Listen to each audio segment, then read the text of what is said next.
Muito bem, vamos começar a nossa jornada de meditação, conhecimento e sabedoria no livro de Provérbios, capítulo 11, hoje, dia 11 de dezembro de 2022.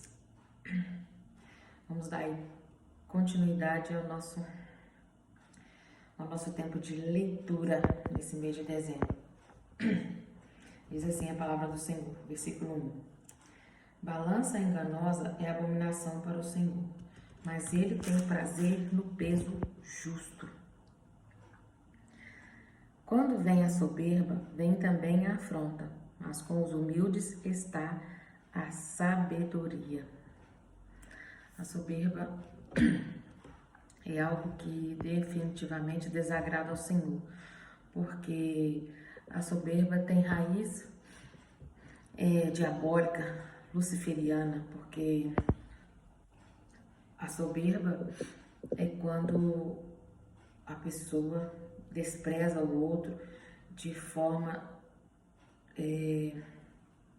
assustadora, despreza e desvaloriza, não é? E se coloca acima, assim como, né, o inimigo das nossas almas, o diabo, né, ele quis se colocar acima do trono do Senhor, ele quis estar acima do Deus vivo, do Deus Criador, do Deus Todo-Poderoso. Por isso que a soberba é algo que desagrada muito ao Senhor. Diz assim o versículo 3: a integridade dos retos os guiará, mas a perversidade dos dissimulados o destruirá. O versículo 4: para nada servem as riquezas no dia da ira, mas a justiça livra da morte. Na verdade, toda a riqueza, todo o dinheiro acumulado, por mais alto que seja, né, a conta no banco de alguém, de uma pessoa, aqui na terra, entre os homens, essa riqueza, né, esse acúmulo de riqueza pode até trazer benefícios, pode até fazer melhorias, trazer, né, vantagens.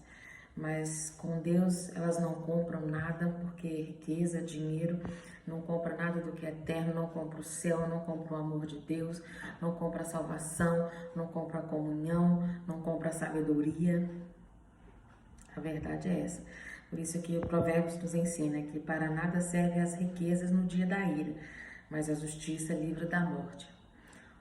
Ou seja, de que adianta adquirir riquezas, ter dinheiro e não procurar viver uma vida de justiça, uma vida justa, uma vida de retidão, de obediência ao Senhor, numa vida com o Senhor Jesus. De nada adianta.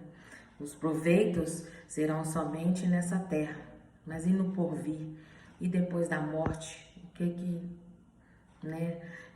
o que espera uma pessoa que vive só por conta das riquezas, adquirindo riquezas, até mesmo enganada, achando que as riquezas, né, é tudo, mas não é, né? Infelizmente, é bom ter dinheiro, dinheiro compra muita coisa, né?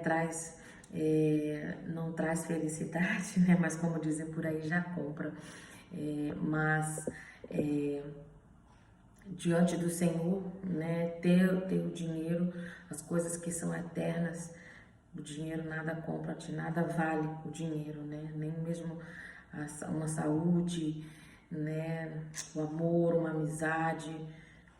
Infelizmente, é isso que a palavra do Senhor está nos ensinando aqui no livro de Provérbios.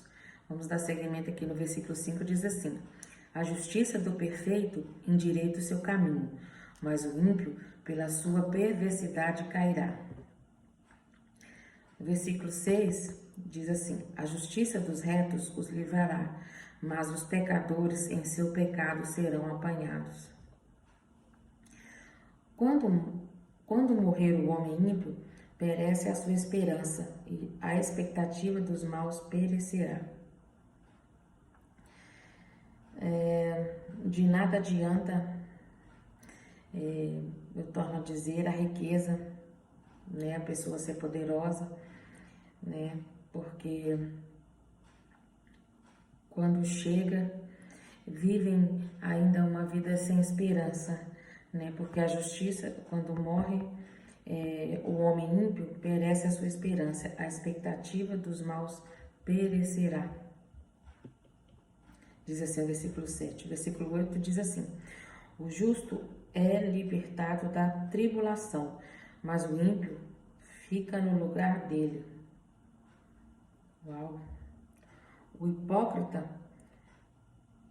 com a boca destrói o seu próximo, mas os justos são libertados pela sabedoria. Tá vendo a importância de nós estarmos aqui nessa caminhada adquirindo sabedoria?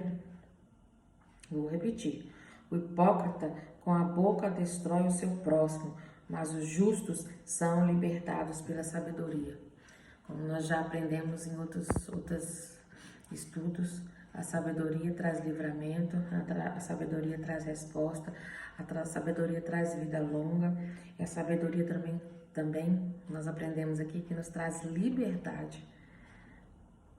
E glória a Deus que nós estamos aí nessa caminhada, nessa jornada, adquirindo sabedoria e conhecimento. É um tempo que o Senhor tem acrescentado às nossas vidas, esse tempo que nós tiramos para meditar, para ler, para meditar na palavra do Senhor. O Senhor acrescenta, a gente vê resultado, não é? A gente vê resposta de Deus quando nós nos aplicamos, nós decidimos e nos aplicamos a meditar na palavra do Senhor. Vamos lá? Versículo 10. No bem dos justos, a cidade se alegra, mas quando os ímpios perecem, há júbilo. Vou repetir, diz assim: no bem dos justos, a cidade se alegra, mas quando os ímpios perecem, há júbilo. A princípio, quando a gente lê esse versículo, pensamos que é correto, né? Dá a impressão que quando é o justo, não é que tá se dando bem, está em vantagem, tá em ascensão, podemos dizer assim, está sendo reconhecido, né? A gente se alegra, mas quando é o ímpio que está perecendo, a gente também se alegra, é a júbilo. Na verdade, não é bem assim. Eu quero trazer aqui o exemplo de Amã e Mardoqueu, né, que nós encontramos também na palavra de Deus, no livro de Esther. O que acontece? O Amã era um homem ímpio, malvado mesmo, mal de coração. Ele tramou, intentou, armadilhou o mal contra Mardoqueu, contra o povo judeu. Ele preparou laço de morte, até mesmo uma forca ele preparou para Mardoqueu, porque ele queria a destruição desse homem, por causa do orgulho, por causa da soberba, porque ele queria ser aclamado, queria ser reverenciado por esse homem, por Mardoqueu, que era o tio da rainha Esther, e Mardoqueu, ele tinha uma determinação no seu coração, uma fidelidade ao Senhor.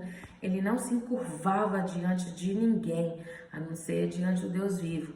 Na verdade, ele preferiria até a morte do que se encurvar. E essa precisa ser a postura do justo, né, dos cristãos. Os justos são aqueles que creem no Senhor Jesus, que têm uma aliança com o Senhor Jesus e que servem ao Senhor.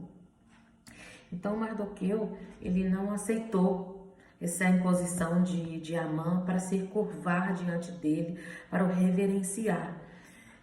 Então, Amã não é com toda a sua maldade no seu coração. Ele intentou contra a vida de Mardoqueu, preparou a armadilha para ele. Depois também tentou, através disso, também preparou uma armadilha também para que todo o povo judeu, né, o povo de Deus, fosse destruído. Olha quanta maldade, quanta impiedade. Só que nosso Deus é justo, nosso Deus é tão bom, não é? Ele nos dá livramento e ele livrou o povo de Israel. Na verdade, o que ele fez foi mudar a história. Porque é como, né, existem umas palavras que às vezes as pessoas dizem, né, o feitiço virou contra o feiticeiro. Na verdade, todo o mal que o Amã tinha planejado para realizar contra Mardoqueu, contra o povo judeu, veio contra ele próprio.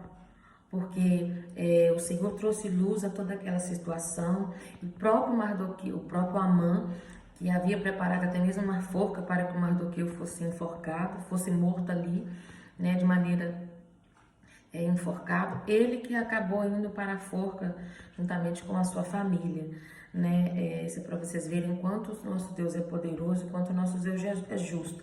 Não é que nós nos alegramos quando ouvimos dizer, o Amã, por toda a sua maldade, ele foi castigado. Nós não nos alegramos, mas a verdade é que há uma justiça feita pelo Senhor. Porque o Amã, o Mardoqueu, ele foi injustiçado. Amã tramou contra a vida dele de uma forma muito má, né? De uma forma terrível, queria mesmo a destruição. E de fato o que aconteceu? O Senhor mudou o jogo e foi o próprio Amã que sofreu a penalização, as consequências, que morreu, que perdeu a sua vida ali juntamente com a sua família, naquela forca que estava preparada para alguém que era justo, alguém que era correto, alguém que vivia uma vida de retidão, de fidelidade ao Senhor, alguém que não era o seu inimigo, mas ele, se propondo no seu coração que Mardoqueu fosse o seu inimigo, ele armou toda essa artimanha mesmo, né? Essa armadilha aí contra Mardoqueu, e infelizmente ele mesmo caiu. Nós não nos alegramos com isso, mas nós nos alegramos com a justiça do Senhor. Não é com o castigo do ímpio, mas é com a justiça do Senhor, porque isso é a mão de Deus.